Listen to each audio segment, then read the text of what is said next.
পড়ছি শাশ্বতী দত্ত। বিশেষ খবর হলো, প্রধানমন্ত্রী নরেন্দ্র মোদী বলেছেন, ভারত সন্ত্রাসবাদ সহ্য করে না, বরং সন্ত্রাসবাদীদের উচিত শিক্ষা দেয়। ভারতে গণতন্ত্রের সংস্কৃতি সুপ্রাচীন ও অখণ্ড। সিওলে গণতন্ত্র বিষয়ক শীর্ষ সম্মেলনে ভাষণ দিয়ে বলেছেন প্রধানমন্ত্রী। ভারতে আইসিসের মাথা হ্যারিস ফারুকিকে গ্রেপ্তার করেছে আসাম পুলিশের বিশেষ টাস্ক ফোর্স। ভারতীয় রিজার্ভ ব্যাংক আগামী রবিবার 31শে মার্চ সরকারি লেনদেনের সঙ্গে যুক্ত ব্যাংকের শাখাগুলিকে খোলা রাখতে বলেছে। পাকিস্তানের বালুচিস্তান প্রদেশের গোয়াদার বন্দর কমপ্লেক্সে 7 জন সশস্ত্র হামলাকারী নিরাপত্তা বাহিনী গুলিতে নিহত হয়েছেন। ভারতের পিভি সিন্ধু, লক্ষ্য সেন এবং কিদাম্বি শ্রীকান্ত বাসেলে সুইস ওপেন ব্যাডমিন্টন প্রতিযোগিতার প্রাক কোয়ার্টার ফাইনালে পৌঁছেছেন। আসছি বিস্তারিত খবরে। প্রধানমন্ত্রী নরেন্দ্র মোদী বলেছেন, নতুন ভারত সন্ত্রাসবাদ সহ্য করে না, বরং সন্ত্রাসবাদীদের উচিত শিক্ষা দেয়। নতুন দিল্লিতে গতকাল ভারত রাইজিং সামিটে তিনি বলেন, একসময় যারা ভারতকে সন্ত্রস্ত করে রাখত, এখন তাদের খুঁজে পাওয়া যায় না। সমগ্র বিশ্ব মনে করে 21 শতক হলো ভারতের শতক। আসাম পুলিশের বিশেষ টাস্ক ফোর্স ভারতে আইসিসির মাথা হ্যারিস ফারুকিকে গ্রেপ্তার করেছে। ধুবড়ীতে গতকাল তার সঙ্গে আরও এক আইসিস সদস্যকে পাকড়াও করে এসটিএফ। আসাম পুলিশের মুখ্য জনসংযোগ আধিকারিক জানিয়েছেন, বিভিন্ন কেন্দ্রীয় সংস্থার কাছ থেকে পাওয়া তথ্যের ভিত্তিতে আন্তর্জাতিক সীমান্ত পেরিয়ে এদেশে ঢুকে পড়া এই দুজনকে এসটিএফ গ্রেপ্তার করে। জিজ্ঞাসাবাদের জন্য তাদের গুয়াহাটিতে নিয়ে যাওয়া হয়েছে। এরপর ধৃতদের তুলে দেওয়া হবে এনআইএর হাতে। নিষিদ্ধ খালিস্তান লিবারেশন ফোর্সের জঙ্গিদের হাতে শৌর্য চক্র পুরস্কার প্রাপ্ত কমরেড বলবিন্দর সিং সান্ধুর হত্যাকাণ্ডের ঘটনায় 2 অভিযুক্তের স্থাবর সম্পত্তি বাজেয়াপ্ত করেছে জাতীয় তদন্তকারী সংস্থা এনআইএ। গুরুদাসপুর জেলার গুরবিন্দর সিং ওরফে বাবা এবং তরণ জেলার হরবিন্দর সিং ওরফে পিন্ডার ওরফে ধিলানের নামে রয়েছে এই সম্পত্তিগুলি। এনআইএর তদন্তে উঠে এসেছে, কমরেড বলবিন্দর সিং সান্ধুর বাড়িতে নজরদারি চালাতে অভিযুক্ত ইন্দ্রজিৎ সিংকে সাহায্য করেছিলেন হরবিন্দর সিং। পাকিস্তানের বালুচিস্তান প্রদেশের গোয়াদার বন্দর কমপ্লেক্সে 7 জন সশস্ত্র হামলাকারী নিরাপত্তা বাহিনী গুলিতে নিহত হয়েছে। সরকারি সূত্রে জানা গেছে, এলোপাথারি গুলি ছুটতে ছুটতে হামলাকারীরা গতকাল জোর করে বন্দরে ঢুকে পড়ে। একাধিক বিস্ফোরণের আওয়াজও শোনা যায়। বালুচিস্তান লিবারেশন আর্মি বিএল-এর মাজিদ ব্রিগেড এই হামলার দায় স্বীকার করেছে বলে স্থানীয় সংবাদ মাধ্যম জানিয়েছে। উল্লেখ্য, পাকিস্তানে বিশেষ করে খাইবার পাখতুনখোয়া ও বালুচিস্তান প্রদেশে গত 1 বছরের সন্ত্রাসবাদী কার্যকলাপ অনেকটাই বেড়েছে। প্রধানমন্ত্রী নরেন্দ্র মোদী বলেছেন, ভারতে গণতন্ত্রের সংস্কৃতি প্রাচীন ও অখণ্ড।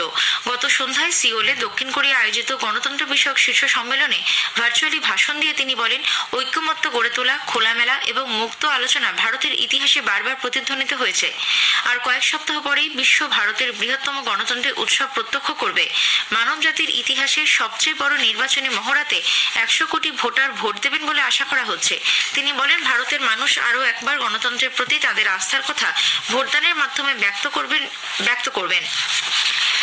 প্রধানমন্ত্রীর ভুটান সফর আপাতত স্থগিত রাখা হয়েছে। 2 দিনের রাষ্ট্রীয় সফরে আজ তার রওনা হওয়ার কথা ছিল। পারো বিমানবন্দরে আবহাওয়া পরিস্থিতি প্রতিকূল হওয়ার কারণে সফর স্থগিত করা হলো বলে জানানো হয়েছে। কূটনৈতিক আলাপ আলোচনার মাধ্যমে 2টি দেশ প্রধানমন্ত্রীর সফরের নতুন তারিখ স্থির করছে বলে জানিয়েছে বিদেশ মন্ত্রক। ইউক্রেনের রাষ্ট্রপতি ভলোদিমির জেলেনস্কি দেশের সার্বভৌমত্ব এবং আঞ্চলিক অখণ্ডতা রক্ষা ও মানবিক সহায়তা প্রদান এবং শান্তি প্রয়াসে ভারতের ভূমিকার জন্য কৃতজ্ঞতা প্রকাশ করেছেন। এক সোশ্যাল মিডিয়া পোস্টে জেলেনস্কি বলেন, সুইজারল্যান্ডের শান্তি শিখর সম্মেলনে ভারতের অংশগ্রহণ ইউক্রেনের জন্য গুরুত্বপূর্ণ হতে পারে। এর আগে প্রধানমন্ত্রী নরেন্দ্র মোদী ইউক্রেনের রাষ্ট্রপতির সঙ্গে ভারত ইউক্রেন অংশীদারিত্ব জোরদার করার বিষয়ে আলোচনা করেন। জেলেনস্কির সঙ্গে টেলিফোনে কথোপকথনে শ্রী মোদী শান্তির জন্য সব রকম প্রচেষ্টা এবং সংঘাতের দ্রুত অবসানে ভারতের ধারাবাহিক সমর্থনের কথা জানান। তিনি বলেন, জনকেন্দ্রিক দৃষ্টিভঙ্গির ভিত্তিতে ভারত মানবিক সহায়তা প্রদান অব্যাহত রাখবে। প্রথম দফার লোকসভা নির্বাচনের জন্য বিজ্ঞপ্তি জারির মধ্যে দিয়ে গতকাল শুরু হয়েছে মনোনয়নপত্র দাখিলের কাজ। চলবে এই মাসের 27 তারিখ পর্যন্ত। এই পর্বে পশ্চিমবঙ্গের কোচবিহার, আলিপুরদুয়ার ও জলপাইগুড়ি এই 3টি সহ 102টি আসনে ভোট নেওয়া হবে 19 এপ্রিল। এদিকে ভোটের নির্ঘণ্ট ঘোষণার পর থেকে নির্বাচন কমিশনের কাছে প্রচুর অভিযোগ জমা পড়ছে বলে পশ্চিমবঙ্গের অতিরিক্ত মুখ্য নির্বাচনী আধিকারিক অরিন্দম নিয়োগী জানিয়েছেন। নির্বাচন কমিশন রেল স্টেশন ও বিমানবন্দরের মতো সরকারি সম্পত্তি থেকে সমস্ত রাজনৈতিক পোস্টার সরিয়ে ফেলতে কেন্দ্রীয় ও রাজ্য সরকার এবং কেন্দ্রশাসিত অঞ্চলগুলির প্রশাসনকে নির্দেশ দিয়েছে।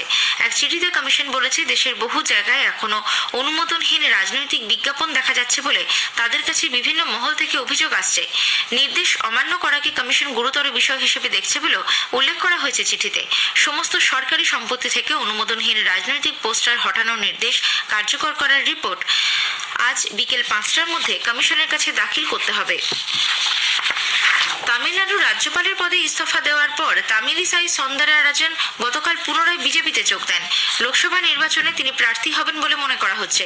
চেন্নাইতে গতকাল সাংবাদিকদের মুখোমুখি হয়ে দলের রাজ্য বিজেপি সভাপতি কে আন্নামালাই বলেন, সৌন্দররাজনের যোগদান বিজেপিকে রাজ্যে আরো শক্তিশালী করে তুলবে। স্নাতকোত্তর ডাক্তারি পাঠ্যক্রমের পরীক্ষা নিট পিজির দিন পরিবর্তন করা হয়েছে। 7 জুলাইয়ের বদলে এই পরীক্ষা নেওয়া হবে 23শে জুন। ন্যাশনাল মেডিকেল কমিশনের বিজ্ঞপ্তিতে জানানো হয়েছে, এই পরীক্ষার যোগ্য প্রার্থী হওয়ার জন্য ইন্টার্নশিপ শেষ করার তারিখ 15 আগস্ট অপরিবর্তিত থাকছে। পরীক্ষার ফল ঘোষণা করা হবে 15 জুলাই। 16 সেপ্টেম্বর শুরু হবে নিট পিজির পাঠ্যক্রম। মেধাবী তপশিলি ছাত্রছাত্রীদের দেশের সেরা বেসরকারি আবাসিক স্কুলে ভর্তির পরীক্ষা শ্রেষ্ঠ নেটস 2024ও এগিয়ে আনার কথা ঘোষণা করেছে ন্যাশনাল টেস্টিং এজেন্সি NTA। 24 মের বদলে এই পরীক্ষা নেওয়া হবে 11 মে। খবর শুনছেন আকাশবাণী থেকে। প্রাবোও সুবিয়ান্তো ইন্দোনেশিয়ার পরবর্তী রাষ্ট্রপতি হচ্ছেন। দেশটির নির্বাচন কমিশন জানিয়েছে, 72 বছরের প্রাক্তন জেনারেল সুবিয়ান্তো 58.59% ভোট পেয়েছেন। নিকটতম প্রতিদ্বন্দ্বী প্রধান বিরোধী নেতা আনিস বাসউইদান পেয়েছেন মাত্র 24.95% ভোট। কমিশন বিদায়ী রাষ্ট্রপতি জোকো উইদোদোর ছেলে জিব্রান রাকাবুমিং রাকাকে উপরাষ্ট্রপতি পদে জয়ী ঘোষণা করেছে। আগামী 20 অক্টোবর তারা দায়িত্বভার গ্রহণ করবেন। সৌদি আরবের আভায় আজ 2026-এর বিশ্বকাপ ফুটবলের যোগ্যতা অর্জন পর্বের ম্যাচে ভারত আফগানিস্তানের বিরুদ্ধে খেলবে। খেলা শুরু হবে ভারতীয় সময় রাত 12:30টায়। দুই দেশের মধ্যে ফিরতি ম্যাচটি হবে গুয়াহাটিতে 26শে মার্চ। ফিফার ক্রমতালিকায় ভারত 117 এবং আফগানিস্তান 158 নম্বর স্থানে রয়েছে। গ্রুপ এতে ভারতের 2 ম্যাচে পয়েন্ট 3। কাতারে গিয়ে ভারত 1-0 গোলে জিতেছিল, তবে ঘরের মাঠে কাতারের কাছে 0-3 গোলে পরাজিত হয়েছিল তারা।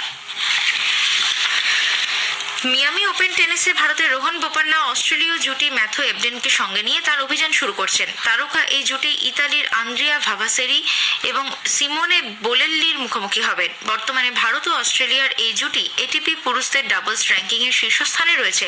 ভারতের ইউকি ভামরি আগামীকাল তার জুটি মাইকেল ভেনাসকে নিয়ে ডাবলস অভিযান শুরু করবেন। সুইস ওপেন ব্যাডমিন্টন প্রতিযোগিতায় মহিলাদের সিঙ্গলসে পিভি সিন্ধু প্রাক কোয়ার্টার ফাইনালে পৌঁছেছেন। সুইজারল্যান্ডের বাসেলে থাই প্রতিদ্বন্দ্বীকে 21-12, 21-13 হারিয়ে দেন তিনি। এদিকে পুরুষদের সিঙ্গলসে ভারতের লক্ষ্য সেন ও কিদাম্বি শ্রীকান্ত শেষ 16-এ পৌঁছেছেন। মালয়েশিয়ার JH লংকে 21-19, 15-21, 21-11 গেমে পরাজিত করেন লক্ষ্য। অন্যদিকে কিদাম্বি তাইওয়ানের TW ওয়াংকে 21-17, 21-18 পরাজিত করেন। ভারতের কিরণ জর্জ ও প্রিয়াংশু রাজাবাতো পুরুষদের সিঙ্গলসে প্রাক কোয়ার্টার ফাইনাল পর্বে পৌঁছেছেন। জাপানের তাকুমা ওবায়াসিকে 21-18, 21-19 স্ট্রেট গেমে হারিয়ে দেন কিরণ। অপর ম্যাচে প্রিয়াংশু হংকংয়ের লি চেউক ইউকে 21-12, 21-15 পরাজিত করেন। এর আগে সতীশ কুমার করুণাকরণ ও আদ্যা ভারিয়াত মালয়েশিয়ার রয় কিং ইয়াপ ও ভ্যালেরি সিয়াওকে 21-18, 11-21, 21-19 গেমে হারিয়ে মিক্সড ডাবলসের প্রাক কোয়ার্টার ফাইনালে পৌঁছেছেন। সপ্তদশ ইন্ডিয়ান প্রিমিয়ার লিগ IPL এর উদ্বোধনী ম্যাচে আগামীকাল গতবারের চ্যাম্পিয়ন চেন্নাই সুপার কিংস খেলবে রয়্যাল চ্যালেঞ্জার্স ব্যাঙ্গালোরের বিরুদ্ধে। চেন্নাইয়ের MA চিদম্বরম স্টেডিয়ামে খেলা শুরু হবে রাত 8টায়। তার আগে এক বর্ণাঢ্য উদ্বোধনী অনুষ্ঠানের মধ্যে দিয়ে এবারের IPL এর সূচনা হবে।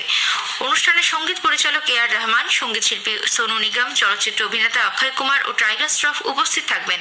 1 ঘন্টার এই অনুষ্ঠানে দর্শকদের মনোরঞ্জন করবেন শিল্পীরা। শেষ করার আগে খবরের বিশেষ কিছু অংশ আরও একবার। প্রধানমন্ত্রী নরেন্দ্র মোদী বলেছেন, ভারত গণতন্ত্রের সংস্কৃতি সুপ্রাচীন ও অখণ্ড। সিওলে গণতন্ত্র বিষয়ক শীর্ষ সম্মেলনে ভাষণ দিয়েছেন তিনি। ভারত সন্ত্রাসবাদ সহ্য করে না, বরং সন্ত্রাসবাদীদের উচিত শিক্ষা দেয় বলে মন্তব্য করেছেন প্রধানমন্ত্রী। ICCর মাথা হ্যারিস ফারুকিকে গ্রেপ্তার করেছে আসাম পুলিশের বিশেষ টাস্ক ফোর্স।